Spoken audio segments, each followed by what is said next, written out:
আসসালামু আলাইকুম। পঞ্চম শ্রেণীর শিক্ষার্থী এবং অভিভাবকদের স্বাগতম এবং আমন্ত্রণ জানাচ্ছি আজকের এই টিউটোরিয়ালে। আজকে আমরা আলোচনা করব তোমাদের বাংলাদেশ ও বিশ্ব পরিচয় অর্থাৎ সমাজ বইয়ের অধ্যায় 9 থেকে। অধ্যায় 9 থেকে তোমাদেরকে দেখো প্রত্যেকটা পৃষ্ঠা থেকে তোমাদেরকে যে ছকগুলি পূরণ করতে হবে এবং অনুশীলন থেকে তোমাদেরকে যে বহু নির্বাচনী প্রশ্ন, সংক্ষিপ্ত প্রশ্ন, একই সাথে যে বর্ণনামূলক প্রশ্নগুলি দেওয়া হয়েছে, এই ক্লাসে আমরা সবগুলির সমাধান বা উত্তরগুলি করে ফেলব। তো চলো আলোচনাটি শুরু করা যাক। শুরু করছি পরম করুণাময় মহান আল্লাহ তাআলার নামে। তো দেখো শুরুতেই তোমাদের বইয়ের ঠিক 95 পৃষ্ঠায় এখান থেকে একটি ছক দেওয়া হয়েছে। বলা হচ্ছে পূর্বের পৃষ্ঠার মানচিত্রটি পর্যবেক্ষণ করে নিচের ছকে প্রশ্নগুলোর উত্তর লিখি। অর্থাৎ তোমাদেরকে এই ছকটি পর্যবেক্ষণ করে এই ছকটি পূরণ করতে হবে, তাই না? তো আমরা উত্তরগুলি দেখি। দেখো কিভাবে উত্তরগুলো আমরা লিখে ফেলতে পারি এবং খুব ভালো করে মুখস্থ করে ফেলতে পারি। এই যে দেখো আমি তোমাদেরকে এখানে উত্তরগুলি করে দিয়েছি যে প্রত্যেক দেশের একটি মানচিত্রে থাকে। পূর্বের পৃষ্ঠায় মানচিত্রটি কোন দেশের? এটা হচ্ছে বাংলাদেশের। রাষ্ট্রের একটি নির্দিষ্ট ভূখণ্ড আছে। আমাদের রাষ্ট্রের সীমানায় প্রতিবেশী রাষ্ট্রের নামগুলো লিখো।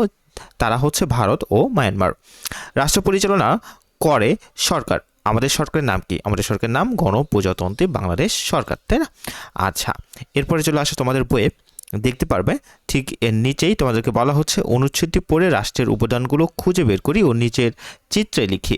অর্থাৎ তোমাদেরকে এখানে যে অনুচ্ছেদটি দেওয়া হয়েছে এই অনুচ্ছেদটি পড়তে হবে, পড়ে উত্তরগুলি লিখতে হবে। তো অনুচ্ছেদটি তোমরা ভালো করে পড়বা। আমি তোমাদেরকে উত্তরগুলি দেখিয়ে দিই যে আমরা এখানে কী কী লিখতে পারি। আচ্ছা, তো দেখো এই যে দেখো উপাদানগুলি আমরা কী কী উপাদান এখানে লিখতে পারি। আমরা লিখতে পারি নির্দিষ্ট ভূখণ্ড, জনসমষ্টির সার্বভৌমত্ব সরকার, তাই না? আচ্ছা, এরপরে চলে আসো তোমাদের বইয়ে দেখতে পারবে ঠিক এখান থেকে তোমাদেরকে গ নাম্বারে আরেকটা তালিকা তৈরি করতে বলা হয়েছে। বলা হচ্ছে উপরের অনুচ্ছেদটুকু পড়ে রাষ্ট্রের প্রতি আমাদের করণীয় কাজগুলো কী কী তার একটি তালিকা তৈরি করি। অর্থাৎ এই অনুচ্ছেদটুকু, এই অংশটুকু পড়ে তোমাদেরকে তালিকাগুলি করতে হবে। তো চলো আমরা দেখি আমরা এখানে কী কী তালিকা করতে পারি। আচ্ছা, তো দেখো আমি তোমাদেরকে লিখে দিয়েছি যে রাষ্ট্রের আইন মেনে চলা, শিক্ষা গ্রহণ করা, 18 বছর বয়স হলে ভোটদানে অংশগ্রহণ করা, কর প্রদান করা, তাই না? আচ্ছা, এরপর আমরা দেখি যে এরপর আমাদেরকে কি করতে বলা হয়েছে। আমরা যদি চলে আসি, এরপর ছোট্ট একটা ছক দেওয়া হয়েছে। বলা হচ্ছে রাষ্ট্রের বিভিন্ন ক্ষেত্রে আমরা করণীয়, আমার করণীয় কি তা লিখে। আচ্ছা, এটির উত্তরও আমরা দেখে নিই যেখানে আমরা কীভাবে উত্তরটি লিখব। এই যে দেখো রাষ্ট্রের বিভিন্ন ক্ষেত্রে আমার করণীয়, শিক্ষাক্ষেত্রে কি করণীয়? যথাযথ শিক্ষা গ্রহণ করা, আইন শৃঙ্খলা রক্ষায় রাষ্ট্রের আইন মেনে চলা, রাষ্ট্রের সম্পদ যাতে নষ্ট না হয় সে বিষয়ে সচেতন থাকা। এরপরে আমরা দেখি আমাদেরকে কি করতে বলা হয়েছে। এরপরে সামাজিক সমস্যা বলা হচ্ছে ছবিগুলো পর্যবেক্ষণ করি, কোন ছবিতে কি ঘটছে তা পাশের ঘরে লিখি। চলো আমরা দেখি যে আমরা এখানে কিভাবে এগুলো লিখতে পারি, সেগুলো আমি তোমাদেরকে দেখিয়ে দিই যেগুলি কিভাবে লিখতে পারো। এই যে দেখো সামাজিক সমস্যার আমরা বিভিন্ন ছবি দেখছি। এই যে প্রথম ছবিতে আমরা দেখতে পাচ্ছি কি, দেখো যে একটি শিশু ইট ভাঙার কাজ করছে, অর্থাৎ এখানে শিশু শ্রমের দৃশ্য দেখা যাচ্ছে। এরপর এখানে আমরা দেখতে পাচ্ছি আরেকটি চিত্র, একটি শিশুকে তার সহপাঠীরা বাজে কথা বলে বুলিং করছে। এরপরে যে চিত্রটি আমরা দেখতে পাচ্ছি যে এই যে ছবিটিতে একটি শিশুর মোবাইল আসক্তির দৃশ্য দেখা যাচ্ছে। এরপর দেখো পরের ছবিতে আমরা দেখতে পাচ্ছি এই ছবিতে শিশুকে শারীরিক নির্যাতন করার দৃশ্য দেখা যাচ্ছে। এরপরে আমরা দেখি চলো যে কি দেওয়া হয়েছে। আমরা যদি একটু দেখি তোমাদের বইয়ে এরপরে ঠিক তোমাদেরকে কি দেওয়া হয়েছে। এরপরে খ নম্বর বলা হচ্ছে নিজ পরিবেশে আমার দেখা ও জানা সামাজিক সমস্যার তালিকা তৈরি করি। এখানে তালিকাগুলি তৈরি করতে হবে। আমরা উত্তরটি তোমাদেরকে একটু দেখিয়ে দিই। এই যে দেখো সামাজিক সমস্যার তালিকা আমরা এখানে তৈরি করেছি। শিশু শ্রম, শিশুকে শারীরিক নির্যাতন, বুলিং, শিশুর মোবাইল আসক্তি, এগুলো তোমরা কিন্তু বইয়ে তুলে ফেলতে পারো এবং সুন্দর করে মুখস্থ করে নিতে পারো। আচ্ছা, এরপরে চলে আসি। বলা হচ্ছে গ নম্বরে পূর্বের পৃষ্ঠার অনুচ্ছেদটি পড়ে বাংলাদেশের বিভিন্ন সামাজিক সমস্যা চিহ্নিত করি ও নিজের ছকে লিখি। এই যে এটা পড়ে তোমাদেরকে লিখতে হবে, তাই না, সামাজিক সমস্যাগুলি। আচ্ছা, তো আমরা দেখি উত্তরটি আমরা কিভাবে লিখতে পারি। দেখো সামাজিক সমস্যা, মাদকাসক্তি, শিশুর মোবাইল আসক্তি, শিশু শ্রম, শিশুকে শারীরিক নির্যাতন, এইভাবে উত্তরগুলি কিন্তু তুলে ফেলতে তোমরা পারো। এরপরে চলে আসি। বলা হচ্ছে পূর্বের ছকে লেখা সামাজিক সমস্যাগুলোর প্রভাব লিখি। আমাদের প্রভাবগুলি লিখতে হবে। আচ্ছা, আমরা দেখি উত্তরটি আমরা কিভাবে করব। এই যে দেখো, আচ্ছা আমরা দেখি দেখো উত্তরটি কিভাবে তোমরা এটি করতে পারো। তো দেখো, সামাজিক সমস্যা মাদক শক্তি এর প্রভাবগুলি, শিশুর মোবাইল আসক্তির প্রভাবগুলি, শিশু শ্রম, শিশুকে শারীরিক নির্যাতনের প্রভাবগুলি, বুলিং, কিশোর অপরাধ, প্রত্যেকটা সমস্যা এবং এর প্রভাবগুলি আমি তোমাদেরকে এখানে লিখে দিয়েছি। এটি সুন্দর করে তোমরা বই তুলে ফেলবে এবং পড়ে ফেলবে। এরপরে আমরা চলে আসি তোমাদের বইয়ে। দেখতে পাচ্ছ তোমাদেরকে এরপরে কি দেওয়া হয়েছে একটু দেখি আমরা। তোমাদেরকে এরপরে এই যে একটা চিত্র দেওয়া হয়েছে, চিত্র থেকে বলা হচ্ছে যে উপরের ছবিটি পর্যবেক্ষণ করি এবং নিচের প্রশ্নগুলির উত্তর লিখি। আচ্ছা, তো এখানে উত্তরগুলি কিভাবে লিখবা সেটিও আমি তোমাদেরকে একটু দেখিয়ে দিই যে উত্তরগুলি কিভাবে লিখবা। তো দেখো বলা হচ্ছে ছবিটি কিসের? ছবিটি বাল্যবিবাহর। মেয়েটির বাবা কি করছে? জোর করে মেয়েটিকে বিয়ে দিচ্ছে। মেয়ে শিশুটির কেন কান্না করছে? অপ্রাপ্ত বয়সে বিয়ে হয়, কান্না করছে। এভাবে উত্তরগুলি লিখে ফেলতে পারো তোমরা এখান থেকে। এরপর বলা হচ্ছে পূর্বের পৃষ্ঠের ঘটনাটি পড়ে বাল্যবিবাহের প্রভাব নিচের ছকে লিখে। এই যে ছকে তোমাদের বাল্যবিবাহের প্রভাব লিখতে হবে, উপরে এই অংশটুকু আগে পড়তে হবে।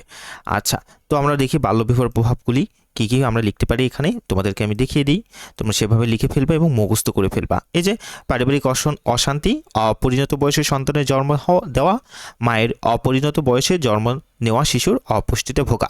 এভাবে আমরা উত্তরগুলি এখানে করে ফেলতে পারি। এরপরে চলে আসি তোমাদের বইয়ে। দেখতে পারবা তোমরা এখান থেকে এই যে দেওয়া হয়েছে উপরের অনুচ্ছেদটি পড়ে বাল্যবিবাহের প্রতিরোধে করণীয় লিখি। তো আমরা দেখি কী কী করণীয় আমরা এখানে লিখতে পারি। আমি তোমাদের দেখিয়ে দিই। এই যে দেখো এখান থেকে যে উপরের অনুচ্ছেদে পড়ে বাল্যবিবাহের প্রতিরোধে করণীয়, এই যে বাল্যবিবাহের প্রতিরোধের করণীয় উপায়গুলো আমরা এখানে লিখে দিয়েছি। এভাবে তোমরা লিখে ফেলবে এবং তুলে ফেলবা, সুন্দর করে মুখস্থ করে নিবা। এরপরে চলে আসি, তোমাদেরকে বলা হচ্ছে এটা বাল্যবিবাহ রোধে করণীয় দিক সমান একটি ভূমিকা অভিনয় করি, তাই না? এটা ক্লাসে করে ফেলতে পারবো তোমরা। আর এটা তোমাদের নিজেদের কাজ। এখানে কি হচ্ছে লিখবা, হ্যাঁ, এটা তোমরা নিজেরাই করে ফেলবা। এরপরেরটাতে চলে আসি, বলা হচ্ছে খ নম্বরে আমাদের বিদ্যালয়ে কী কী সাংগঠনিক কার্যক্রম হয়ে থাকে তার একটি তালিকা তৈরি করি। তো তালিকাটি দেখিয়ে দিই যে এখানে তোমরা কিভাবে তালিকাটি করতে পারো। আচ্ছা, এই যে দেখো সাংগঠনিক কার্যক্রম কী কী তালিকা। আচ্ছা, এটা হচ্ছে যে পরেরটার। আচ্ছা, তো দেখো সাংগঠনিক কার্যক্রম কী কী আমরা লিখতে পারি যে স্টুডেন্ট কাউন্সিল গঠন, বৃক্ষরোপণ দল গঠন, খুদে ডাক্তার দল গঠন, কাপ দল গঠন, বই পড়ুয়া দল গঠন। তো এইভাবে আমরা উত্তরগুলি এখান থেকে করে ফেলতে পারি। এরপরে আমরা চলে আসি, দেখি কি দেওয়া হয়েছে তোমাদেরকে।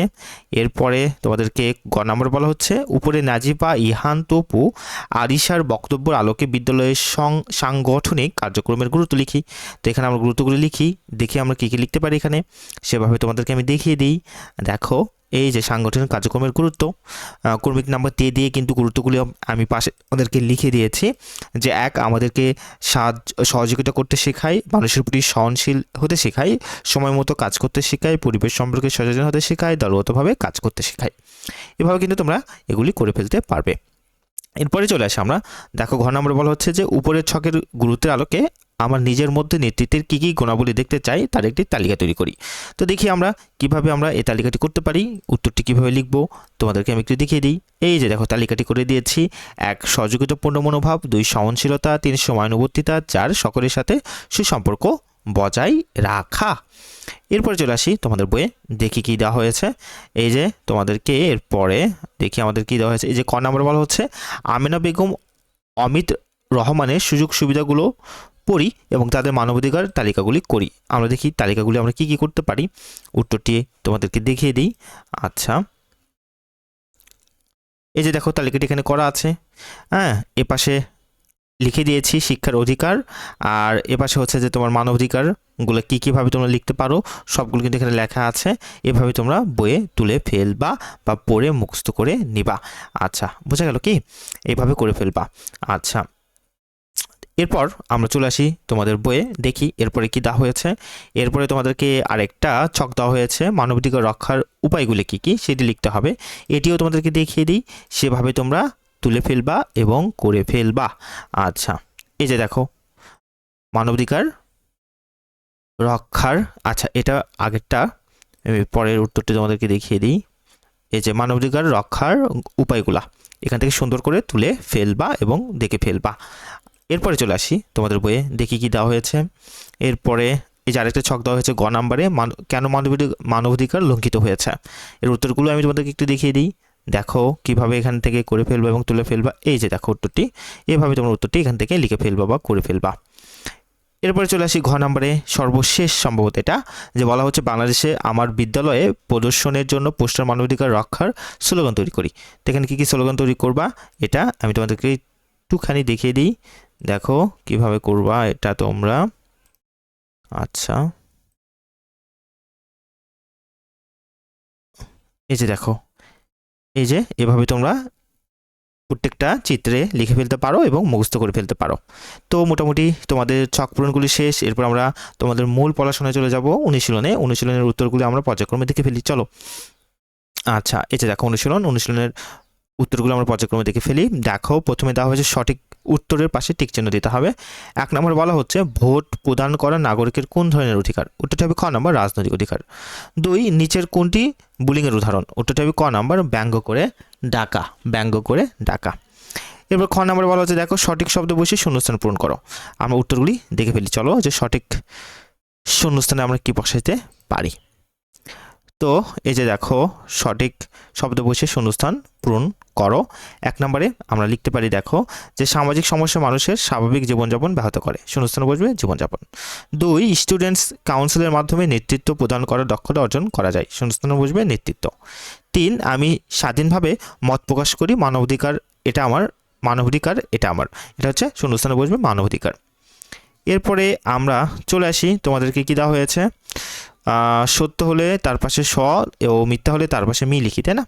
আচ্ছা, তো দেখি আমরা সমাজে সমান মর্যাদা পাওয়া একটি মানবাধিকার, এটা কি হবে বলো তো? এটা কিন্তু সৎ, অর্থাৎ এখানে দন্তেশ দিতে হবে। 18 বছর বয়সে রাষ্ট্রের সকল নাগরিক ভোটদানের যোগ্যতা অর্জন করে, এরা দন্তেশ হবে। সামাজিক সমস্যা সমাজের অগ্রগতিকে ত্বরান্বিত করে, এটা কিন্তু মিথ্যা হবে। এটা কি হবে? মিথ্যা হবে। তার মানে প্রথম দুইটা সত্য হবে দন্তেশ, পরেরটা হবে মিথ্যা। এরপর সংক্ষিপ্ত এবং বর্ণনামূলক প্রশ্নগুলি দেওয়া হয়েছে, চলো আমরা পর্যায়ক্রমে উত্তরগুলি দেখে ফেলি। এই যে দেখো সংক্ষিপ্ত প্রশ্নের উত্তরগুলি। আচ্ছা, আমি সবসময় চেষ্টা করি তোমাদের জন্য এই প্রশ্নের উত্তরগুলি খুব সহজ করে দেওয়ার, যাতে তোমরা খুব সহজে মুখস্থ করতে পারো এবং মনে রাখতে পারো। 1 নম্বর নাগরিক অধিকার বলতে কি বোঝো? উত্তর, নাগরিক অধিকার বলতে রাষ্ট্র নাগরিকদের যেসব সুযোগ সুবিধা দিয়ে থাকে সেগুলোকে বোঝায়। 2, মাদকাসক্তির 3টি ক্ষতিকর প্রভাব লেখো। উত্তর, মাদকাসক্তির 3টি ক্ষতিকর প্রভাব হলো: 1, মাদকাসক্তির কারণে ব্যক্তি কর্মক্ষমতা হারায়। 2, মাদকাসক্ত ব্যক্তির চিন্তাশক্তি লোপ পায়। 3, মাদকাসক্ত ব্যক্তি স্বাভাবিক জীবনযাপন করতে পারে না। এরপর বর্ণনামূলক প্রশ্ন, আমরা উত্তরগুলি পর্যায়ক্রমে দেখি, চলো। 1 নম্বর বর্ণনামূলক প্রশ্ন তোমাদেরকে বলা হচ্ছে বাল্যবিবাহ প্রতিরোধের উপায়গুলো বর্ণনা করো। উত্তর, বাল্যবিবাহ একটি মারাত্মক সামাজিক সমস্যা। এই সমস্যা প্রতিরোধের উপায়গুলো হলো: 1, বিয়েতে জন্ম নিবন্ধন বা জাতীয় পরিচয়পত্র দেখে বিয়ে নিবন্ধন বাধ্যতামূলক করা। 2, বাল্যবিবাহ আইনগত একটি দণ্ডনীয় অপরাধ, এ বিষয়ে গ্রামের চেয়ারম্যান, মেম্বার, নারী প্রতিনিধি ও গণ্যমান্য ব্যক্তিবর্গের সজাগ থাকা। 3, শিক্ষার প্রাথমিক পর্যায় থেকেই বাল্যবিবাহের কুফল সম্পর্কে সচেতনতামূলক শিক্ষা প্রদান করা। 4, উঠান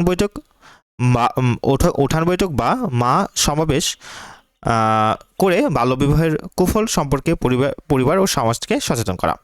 5, বাল্যবিবাহের কুফল সম্পর্কিত বিভিন্ন পোস্টার, ব্যানার, লিফলেট ও রেডিও টেলিভিশনের মাধ্যমে সাধারণ জনগণকে সচেতন করা। 2, বলা হচ্ছে মানবাধিকার রক্ষায় আমাদের করণীয়গুলো বর্ণনা করো। মানবাধিকার রক্ষায় আমাদের করণীয়গুলো হলো: 1, মানবাধিকারগুলো সম্পর্কে জানবো এবং অপরকে জানাবো। 2, বাড়িতে, বিদ্যালয়ে এবং প্রতিবেশীদের মধ্যে কেউ যদি মানবাধিকার বিরোধী কোনো কাজ করে তবে তাকে এ বিষয়ে সচেতন করব। 3, মানবাধিকার রক্ষায় প্রণীত বিভিন্ন আইন ও নীতিমালা মেনে চলব এবং অপরকে এ বিষয়ে উৎসাহিত করব। 4, মানবাধিকার পাওয়ার বিষয়ে নারী পুরুষ ভেদাভেদ করব না। 5, অন্যকে কষ্ট না দিয়ে নিজের মত প্রকাশ করতে দিব। বিভিন্ন মানবাধিকার সংস্থার কার্যক্রমকে জোরদার করার বিষয়ে সাধ্য অনুযায়ী সহযোগিতা করব। এই ছিল তোমাদের জন্য আজকের আলোচনাটি। ভিডিওটি ভালো লেগে থাকলে লাইক দেবে এবং অবশ্যই লার্ন ফ্লুয়েন্সি চ্যানেলটিকে সাবস্ক্রাইব করবে। আমরা ধারাবাহিকভাবে তোমাদের প্রত্যেকটা অধ্যায় থেকে এইভাবেই প্রত্যেকটা অধ্যায়ের যে ছক পূরণ, চিত্র পূরণগুলি রয়েছে এটা সহ অনুশীলনের সমাধানগুলি করে দিয়েছি। তোমরা চাইলে আমাদের চ্যানেলে প্লেলিস্ট থেকে দেখে ফেলতে পারো। ভালো থেকো, সুস্থ থেকো। আসসালামু আলাইকুম।